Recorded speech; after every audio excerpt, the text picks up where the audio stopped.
देख रहे हैं फास्ट न्यूज इंडिया।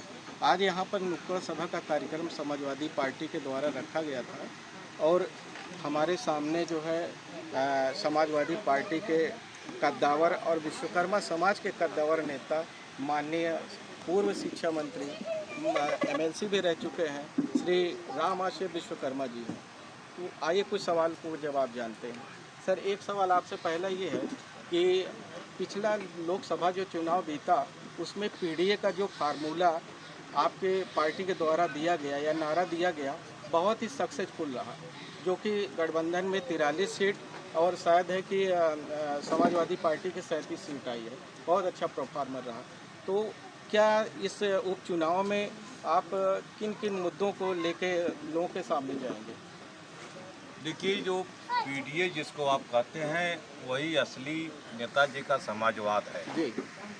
और जब समाजवादी पार्टी की स्थापना हुई तब से लेकर के समाज के जो पिछड़े हैं, दलित हैं, मुस्लिम हैं और जो अगड़े वर्ग के भी जो समाजवादी पार्टी की नीति के लोग हैं, इन सबको लेकर के जो है समाजवादी पार्टी का गठन किया था और 2-2, 3-3, 4 बार सरकार बनाई थी।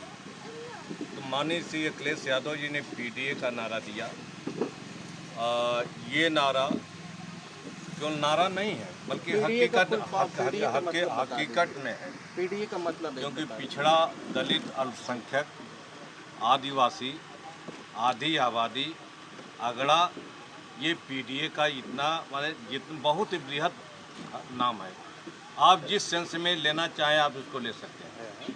तो जो अभी टिकट 9 टिकट बांटा गया है उनमें बल्कि वो हकीकत दिखाई दे रही है कि पिछड़े हैं, दलित हैं, अल्पसंख्यक हैं, जिनकी वास्तव में इस देश में, उत्तर प्रदेश में आबादी है।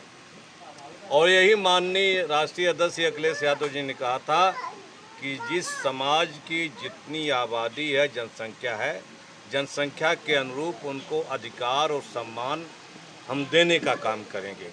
और उसी के तहत जो है टिकट वितरण में हुआ। और कल अगर सरकार बनेगी, माननीय श्री अखिलेश जी मुख्यमंत्री बनेंगे, तो मंत्रिमंडल में भी यही पीडीए का स्वरूप जो आज दिखाई दिया है या लोकसभा के चुनाव में जो समाजवादी पार्टी की सूची है उसमें दिखाई दिया है, वही मंत्रिमंडल में भी दिखाई देगा।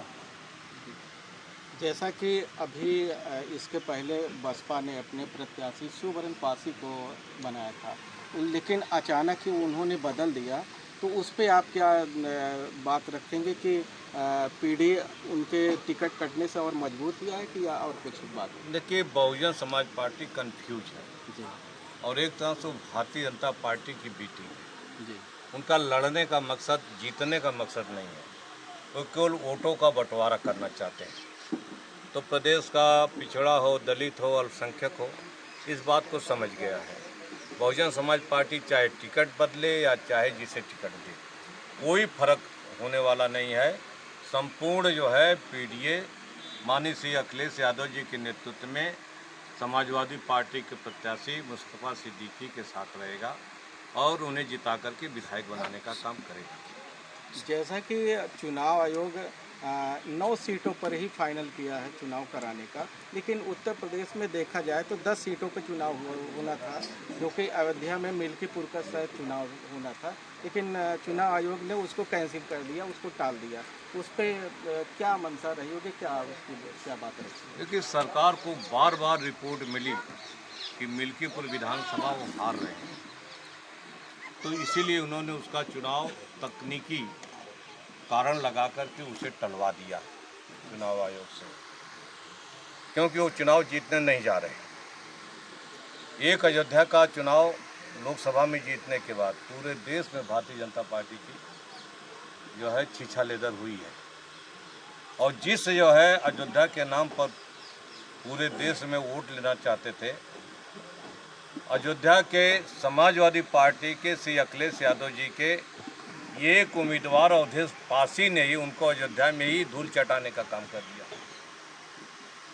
तो मिल्कीपुर में भी वो फिर धूल चटेंगे, इसीलिए वो डर रहे हैं, सरकार डर रही है, इसलिए उपचुनाव कराने में भी देरी किया।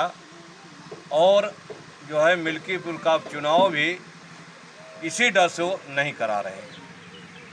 जो एक स्कीम लॉन्च हुआ था केंद्र सरकार के द्वारा विश्वकर्मा समाज के लोगों के लिए, तो उसमें अभी 15-20 दिन पहले पेपर में प्रकाशित हुआ था कि रजिस्ट्रेशन तो लगभग प्रयागराज में 25,000 से भी ज़्यादा हुए थे, लेकिन एक भी व्यक्ति को अभी उसका लाभ नहीं मिल पाया, कोई फ़ायदा नहीं मिल पाया। बहुत संक्षिप्त में वो विश्वकर्मा सहित 18 जातियों को बेवकूफ़ बनाने की योजना है और उनको टूल किट देकर के और मजदूर बनाना चाहते हैं, जबकि इन 18 जातियों के विश्वकर्मा के साथ साथ जो 18 जातियां हैं, जिसमें नाई हैं, जिनमें कुम्हार हैं, कहार हैं, मोची हैं, दर्जी हैं, माली हैं और इस तरह के लोहार हैं, बढ़ई हैं, सुनार हैं, इन जातियों को इनके लड़कों को शिक्षा, पढ़ाई लिखाई और नौकरी देना चाहिए, लेकिन सरकार इनको टूल किट देकर के केवल मजदूर बनाना चाहती है। तो सवाल हमारा यह है, क्या हमारे समाज के लड़के कब अधिकारी बनेंगे?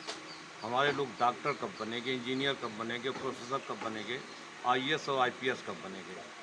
समाजवादी पार्टी इन वर्ग के लोगों को वो जो है नौकरी देना चाहती है, उनको आईएएस, आईपीएस, डॉक्टर, इंजीनियर बनाना चाहती है और भारतीय जनता पार्टी इस वर्ग के नौजवानों के हाथ में टूल किट दे करके मजदूर बनाना चाहती है, उनसे मजदूरी कराना चाहती है। इसीलिए हमारा पूरा विरोध है इस पर। अगर वो इन समाज के विश्वकर्मा समाज के हितैषी हैं तो वो जो है शिक्षा के लिए लोन देने का काम करें। हितैषी है तो आईएएस, आईपीएस, डॉक्टर, इंजीनियर की कोचिंग के लिए जो है अनुदान देने का काम करें इन पिछड़ी जाति के लोगों को।